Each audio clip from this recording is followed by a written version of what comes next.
E aí, pessoal, tudo bem? Olha que privilégio! Estou aqui com uma lenda viva do traço, da sensibilidade e da arte aqui na nossa cidade. Eu estou aqui com o professor da UFRN, Cleuton, mais conhecido como Professor Jota, e que é responsável pela criação de diversos livros que retratam a nossa cidade, que retratam o dia a dia e que traz uma perspectiva bem diferente para todos nós, que é a perspectiva da arte que a gente precisa fazer, mantê-la viva. Então, por favor, se apresente para nós. Bom dia a todos e todas. Eu sou o professor José Cleuton, mais conhecido como J. Cleuton. Eu me auto-intitulo professor, desenhador e arquiteto, né? Perfeito. É multitarefas.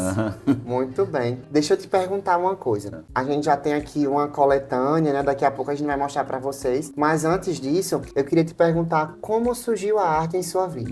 Então, que eu me lembre, eu sempre fui um menino muito calado, muito tímido, né? Puxei muito meu pai, né? Meu pai gostava de...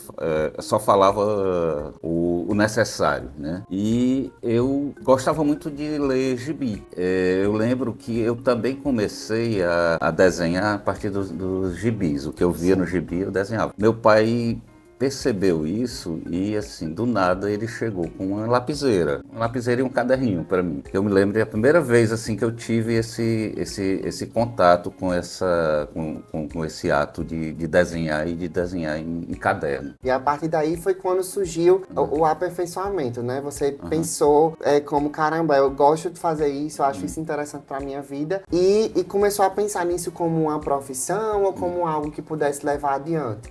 Meu pai também, né, ele pagou um curso para mim, eu pedi a ele, né, um curso de desenho artístico, era um curso por correspondência, né? Sim. E num primeiro momento eu comecei a fazer mais desenho artístico, mas quando eu fiz a época escola técnica, né? Sim. Hoje em dia IF, né? E aí na escola técnica foi que eu comecei a ter esse contato mais próximo com o desenho técnico. Sim. Mas aí eu não parei mais de desenhar. Essa dimensão mais artística surgiu, ou na verdade, né, se apresentou de uma forma se fez mais presente quando eu comecei a cursar o curso de arquitetura e urbanismo, né, lá no Ceará. Lá no Ceará. Aí eu comecei a trabalhar mais com essa dimensão, né? Tinha a dimensão técnica, mas eu comecei a trabalhar mais com a dimensão artística, mas não naquele sentido da arte mais tradicional, digamos assim. Eu comecei a vincular isso à minha prática no curso. Foi daí que eu comecei a ter esse olhar para as cidades, né? Eu comecei a desenhar, né, o meu objeto de representação era cidades, né? Isso no curso de arquitetura ficou muito forte. E já existia uma certa tendência a gostar mais dos centros urbanos, né, como você falou, mas houve um momento diante da sua carreira que você percebeu que existia uma característica de traço específica, fez pronto, essa aqui é a marca, é a caracterização dos meus traços. Então, na graduação, eu resolvi fazer meu trabalho final numa cidade histórica lá do Ceará, que é a cidade de Icó, que inclusive tá no livro, né? No meu livro, já da tese, né? Sim. E aí eu comecei a fazer, para além de fotografias, eu comecei a registrar cidades com desenho, mas uma coisa muito despretensiosa, né? Agora eu lembro que o despertar mesmo dessa relação traço e cidade, né, foi numa viagem que eu fiz para Ouro Preto. Em 2000, não foi nem aquela que eu encontrei você lá, não. Que eu conheci em Ouro Preto, gente, mas não foi nessa. Foi lá no começo dos anos 2000, né? Eu comecei também com traços despretensiosos, mas eu disse, rapaz, aqui eu estou começando a perceber que o meu diálogo com as cidades é esse. Né? Então foi a partir dessa minha ida a Ouro Preto que eu comecei a desenvolver mais essa relação de diálogo mediada pelo desenho com as cidades, né? E não parei mais. Teve algum desenho que você fez assim, quando você terminou, você fez, caramba, aqui sim é um artista. Teve um desenho que foi um divisor de águas aí? Eu não sei se... Eu acho que a gente tem fases, assim, nos meus desenhos. E até os livros, eles vão mostrar isso. Mas tem um momento que... E aí eu fui muito, assim, levado no bom sentido, né? Por um colega que foi até aluno meu, que desenha muito bem. Ele falou, Cleuto, teu desenho ele vai se tornar mais expressivo se tu começar a colocar cor nele. Porque eu só desenhava com traço. Mas eu tinha um certo receio, porque eu comecei a perceber que a minha identificação era muito pelo traço. O traço é muito forte, né? Muito expressivo, né? Entendi. A pessoa vê algum desenho meu e já diz que é meu por causa do traço. Na hora, eu te falei isso, né? Quando eu vi a capa de livro, quando eu vi em algum lugar, eu não vou nem olhar quem foi que fez. Não preciso olhar, porque o traço, ele tem essa caracterização na arte, né? Aí eu tinha receio de mudar, né? De mudar assim, de dizer, pô, isso aqui já tá mudando, assim, essa identificação tá mudando. Por Mas causa não. da cor,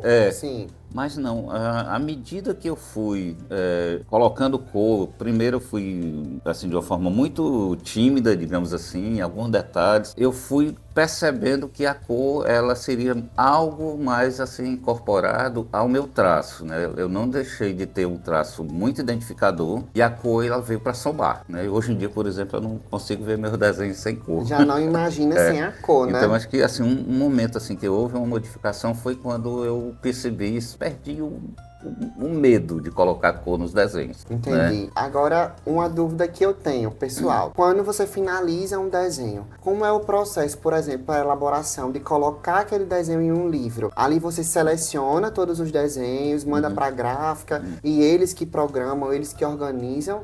Aí tem uma coisa que é muito de... Diagramação, né? De juntar ideias. Sim. Né? Por exemplo, o meu primeiro livro já foi um certo tempo, já que eu tinha já um conjunto de desenhos, aí a dificuldade foi selecionar esses desenhos, mas aí eu tive a ajuda do pessoal da edição, né? Sim. E me ajudou a fazer algumas composições. Agora tem outras situações que eu já venho com a ideia de como trabalhar aquilo no desenho, aonde, né? Já o segundo livro, de 2020, que eu fiz durante a pandemia, já teve muito mais essa coisa. Não, esse desenho ele cabe muito mais assim, dessa forma. Já vinha sendo pensado na minha cabeça, né? E tudo parte da ideia, né? Até porque são edições temáticas, né? O tema dessa edição é tal lugar, é tal cidade, é tal forma, igrejas e tal. Então, tudo vai sendo montado de acordo com a edição temática, né? Por exemplo, nas obras que nós temos aqui, essa obra aqui eu tenho em casa. Essa eu tive o privilégio de conhecer de perto. Essa obra aqui se chama Caminhos de Natal. Me fala um pouquinho sobre ela enquanto eu folheio. Essa obra é uma obra coletiva, né? Primeiro é de uma pessoa, uma autora muito importante aqui para a história de Natal, que é Jeane Inés, que durante muito tempo foi superintendente do IFAM, né? Ela fez uma primeira edição.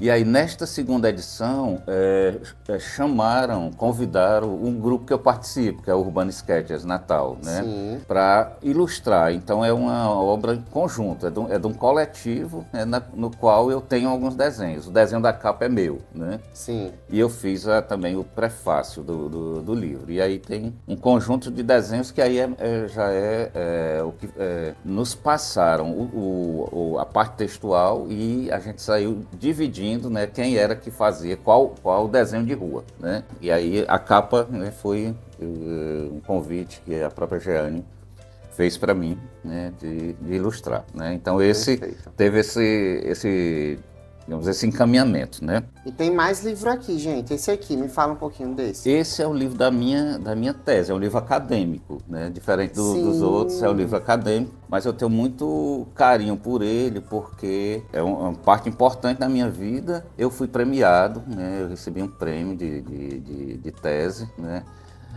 Por esse livro, e ele também, né, tem desenhos meus. Esses desenhos foram eu fiz uma parte do meu doutorado na França, e eu visitei duas cidades, Barcelona e Paris, né, em que a ideia desses desenhos era mostrar o cotidiano desses bairros. E já que estamos falando sobre viagem e nos conhecemos em uma viagem para Ouro Preto, eu quero saber se um bom desenhista tem desenho de viagem, né? Se leva algum algum caderninho, algum livrinho que vai desenhando, vai mostrando, e se tiver, eu quero conhecer. Certo. Eu não saio de casa sem meu caderno, sem meus cadernos. Sim. Eu tenho vários cadernos, né? E especificamente nas viagens, e principalmente nas viagens de férias, eu eu tenho levado um determinado tipo de caderno que possibilita que eu conte uma história sobre essa viagem a partir dos desenhos, certo? Então é um caderno que a gente chama de caderno sanfona, Sim. né? Ou zigue-zague,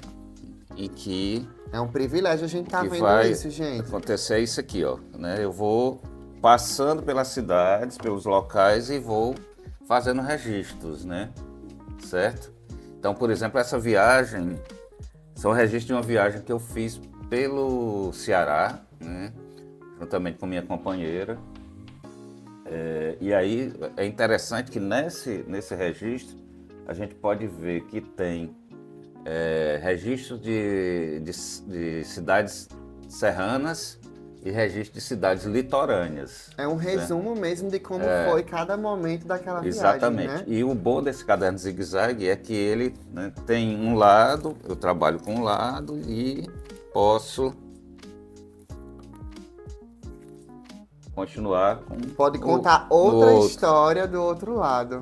Aqui, por exemplo, já é um trecho que eu fiz pelas cidades do Brejo Paraibano, né? São até chegar a Olinda, né? Eu passei lá pelo Brejo Paraibano e cheguei em Olinda. E aí eu vou também, ó, fazendo umas colagens, né, de algumas coisas que também marcam essa passagem por essa cidade, né? Professor Jota, tem algum livro especial desse que você queira mostrar para nós? Bom, eu já falei do livro mais acadêmico, mas tem um livro para mim que que marcou muito minha história até então, né? Foi um livro que eu fiz durante a pandemia, no período da pandemia, né? E foi muito importante para mim manter são. Sim, com certeza. Eu comecei a fazer, eu não podia sair de casa para desenhar, né? Certo? Então, eu comecei a olhar mais para os meus lugares, para o meu apartamento, para os detalhes do meu apartamento. Tenho uma companheira que mora numa casa e aí eu também comecei a olhar muito, né, para os detalhes da casa dela. Ela tem jardins muito bonitos, né? E eu não desenhava muito planta, vegetação. Sim. Nesse período de pandemia, eu desenhei demais, né, as plantinhas da casa dela, né? E aí, quando eu já estava com um número razoável de desenhos, eu pensei, pô, isso aqui dava um livro bem bacana. Agora eu vou juntar para botar no livro, né? E além disso, todo dia eu acordava, tomava café, ia tomar sol e pegava nos cadernos para desenhar. E depois que eu desenhava, eu fotografava o desenho e botava no grupo de amigos com um texto sobre aquele desenho, sobre aquele momento. Aí eu juntei essas coisas todas e disse, isso aqui dá um livro muito bacana e ele vai retratar um momento que foi muito difícil para nós, né? E que eu tenho esse livro como uma forma de resistência a esse momento. Por isso que ele é tão importante na minha vida. Ali, né? É esse livro chamado A Cada Dia, né? É esse livrinho.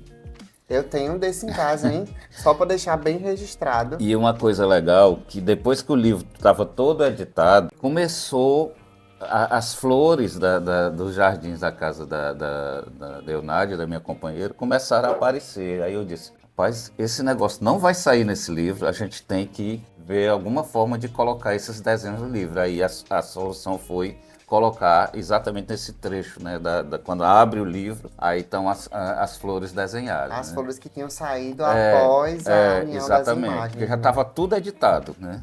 Então isso foi a solução que a gente deu. Então eu tenho o maior carinho por esse livro, né? Para mim. É um livro que retrata um pouquinho mais do seu íntimo, né? Exatamente. Da sua rotina. E realmente é como você falou, em um momento em que a gente não tinha o que fazer, digamos assim, Exatamente. né? A gente só orava para viver, para Exatamente. sobreviver, passar os dias melhores. E tinha aquela esperança de que o dia bom ia chegar, né? Exatamente. Que o melhor de todos iria chegar. Eu gostaria agora de fazer uma pergunta um pouco mais pessoal. É uma curiosidade minha, mas é um pouco polêmica. Nesse mundo da inteligência artificial, de algo mais superficial, né? Até de modificação artística, né? Do que a gente vem vendo no dia a dia na internet, em que as pessoas conseguem editar arte, editar o cotidiano, editar muita coisa. Às vezes a gente nem sabe se aquela imagem realmente existe. Você acha que isso chega a confrontar ou chocar um pouquinho com o universo artístico? Sou professor de história, né? Então eu vou voltar um pouquinho atrás para a gente falar um pouco sobre isso, porque já teve muitos momentos na história em que houveram esses embates, né? Por exemplo, né? O livro digital e o livro impresso, né? Sim. Quando surgiu a história do livro digital, muita gente disse que o livro impresso ia acabar, né? Mas veja, é uma diferença eu pegar no livro, eu senti o cheiro do livro, coisa mais gostosa que tem é o cheiro de um livro novo. Do livro né? novo. Você abrir o livro. Então, os dois estão convivendo, né? Certo? Na minha área de arquitetura, quando começou a surgir o computador e tal, iam dizer que o desenho à mão ia acabar também, né? Sim. Mas tem uma coisa para mim que é muito forte, que é essa relação da minha mão com a mente, né? Sim. É como se fosse uma coisa que está conduzindo aquilo. Isso aqui nunca vai acabar, né? E aí o que acontece? Para mim, né? Eu que sou professor de arquitetura, eu vejo sempre que essas coisas elas são complementos, né? Então tem momentos que é importante você, para agilizar, ter um computador. Mas para momento de pensar, você não pensa dentro daquele equipamento. Exato. Aqui, né? Exato. Aí eu penso também que a inteligência artificial, ela chegou também para somar, né? Agora sim, você tem que saber canalizar, né? Sim. Utilizar aquilo como algo realmente que seja algo que seja um somatório, né? A gente sabe que isso é um complicador no mundo que a gente vive, né? Em que as fake news estão imperando e tudo mais, mas eu sempre penso dessa forma, sabe? Que as coisas elas chegam e você tem que canalizar para que isso seja uma somatória e não algo que vá estar passando por esses processos de apagamentos, né? Então eu sempre penso dessa forma, né? Eu vejo que a inteligência artificial ela precisa mesmo ser bem conduzida. Sensacional. Então é isso. Exatamente. E olha só, gente, se vocês estão vendo um cenário maravilhoso, é porque esse cenário foi escolhido de forma estratégica. Porque existe um pouquinho do professor Jota aqui nesse ambiente e ele vai explicar o motivo. Então, a Gabi, que foi quem pensou esses ambientes, ela é arquiteta, ela é formada pelo curso de arquitetura e urbanismo aqui da UFRN e foi nossa aluna, e para a minha felicidade, eu sempre digo isso para ela quando eu chego aqui, essa menina foi me orientando, né? O trabalho final de graduação dela foi orientado por mim, foi um trabalho que eu sempre falo também da importância, né, do tema. Ela trabalhou com a Cidade Alta, mostrando como seria possível a gente pensar em uma melhor forma de pensar um centro histórico, que é o Centro Histórico Natal, né, a partir da própria experiência dela, né, da relação dela com esse trecho da cidade, né. Então, ela trouxe essa experiência e essas questões, né, para o trabalho final de graduação dela, né. E aí, por que eu estou dizendo que isso faz parte, né? Porque ela resolveu, juntamente com a mãe, né, abrir esse espaço, né? É um café maravilhoso do lado, né, da loja do pai, né, da Discol, e que para mim é uma dobradinha perfeita, né? Como essa visão faz com que se torne assim um empreendimento que precisa ser valorizado, né? Certo? Então eu tenho muito orgulho assim assim, de Gabi tenha inclinado por esse caminho, certo? Perfeito. E deixo aqui, assim, os meus parabéns. Toda vez que eu chego aqui, eu digo parabéns por tudo que vocês estão fazendo. Nada mais é do que o reconhecimento, né, Exato. do esforço e do trabalho dela, com certeza. Exatamente. Então, Cleuton, muito obrigado pela sua participação. Obrigado por ter dedicado o seu tempo, por ter mostrado suas obras. Isso, sem dúvida, vai refletir aí por muitos e muitos anos, vai ficar marcado, registrado, eternizado aqui no canal. Então, você tem toda a nossa gratidão e que venham os próximos vídeos pra gente mostrar mais ainda como a sua arte é incrível.